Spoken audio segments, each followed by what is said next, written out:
After the break, our evening continues with The Frasier Story, a chance to meet the cast and creators of Frasier.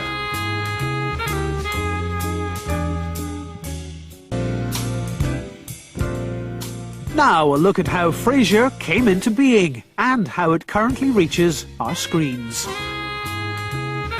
The Frasier Story. The Emmy goes to... Frasier. And the Emmy goes to... Oh, my God! Frasier. Frasier. This is the 5th year in a row that Frasier has won for Outstanding Comedy Series, setting a new record for most consecutive wins in this category, previously held by All in the Family, Cheers, and The Dick Van Dyke Show. What the hell was that? I don't have a speech. I'm just going to wing it.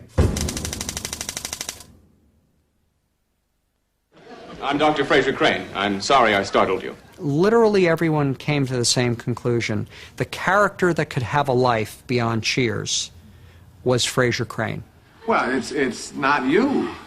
Damn, it looked so good on the styrofoam head.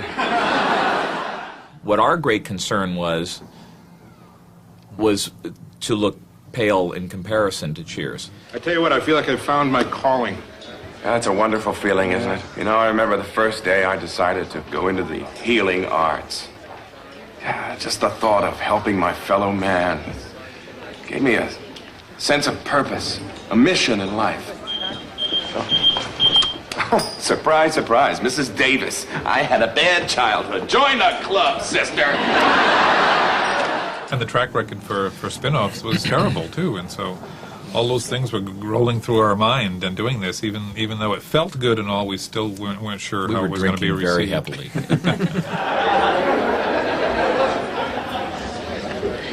Hi. Two ladies need some company? Oh, sure, I'm married, but, I'm not dead. I figure,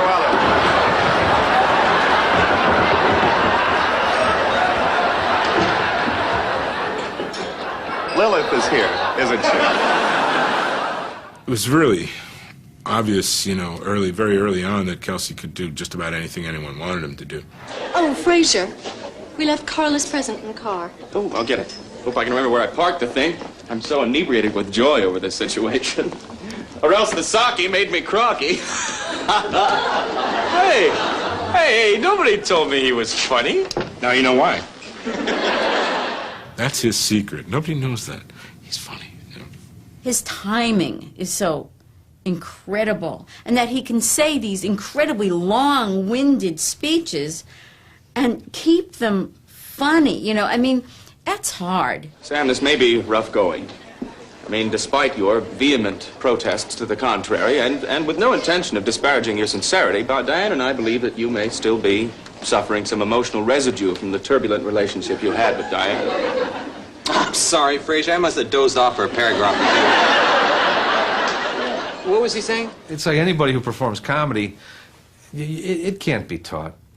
It either comes with a package or it doesn't. And Kelsey has, I was just about to say a really good package, but I don't know how that would play. You know what? What? I'm going to kiss you. I'm going to kiss you hard, and I'm going to kiss you long. But make no mistake about it, I am going to kiss you. In fact, I'm going to kiss you like you never...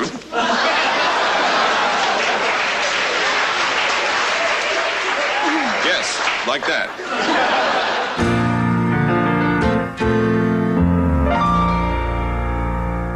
Cheers was an evolving sitcom. It was an evolving romance, and that was kind of new. So at the end of the first year, we had Sam and Diane kiss. The second season was them starting to date and the way they would drive each other crazy in their dating. And we decided, the three of us decided she'd end up in the loony bin. Ending with them breaking up at the end of breaking up. And so they're season. looking for a new variation in the third season, and so they brought in Frasier. Diane needed an interesting character to take up with, since she and Sam were on the outs, and since she was in a sanitarium for a while, they thought it would be kind of interesting if the doctor from there that treated her would become a regular.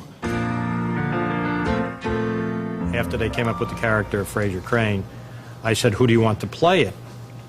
And they said, John Lithgow. So we went to John Lithgow's agents, and they say he's not interested in television. So then we started to audition, and one day we got a tape from New York, and about the third face was Kelsey's face. The idea of doing television was a bit horrifying at first, a little daunting, because of course it means, well, for a young actor in New York, it pretty much guarantees the end of your career. Kelsey was 29 at the time, and looked about 38. Not from a hard life, just that's the way he always looks older than what he really is. And he read, and he was brilliant. Actually, nobody described him really. I went and got the sides for the part, which are just a sort of a distillate of the whole script and what would be the audition scene. And as I read it, I thought, I can play this guy. And that was it. I thought, I know who he is. I'm him. I can do him. And that was my cockier days. It was so obvious that he was the one. He was the one that fit. I mean, if you look at his first show, his entrance, where Sam has to meet him, and he's been sitting at the bar, and Kelsey comes on with all guns blazing, with that deep, rich voice that he has, and this kind of pompous air. Diane told me that you're basically a good, open-minded person and that you'd be responsive, so I took the liberty of dropping by a little early. She actually said something nice about me, huh? She says a lot of nice things about you. He gave Sam competition. He also upped the intellectual ante another notch or 20 because, he was certainly well-educated and refined. And, I mean, in all essence, he was really Diane's male counterpart.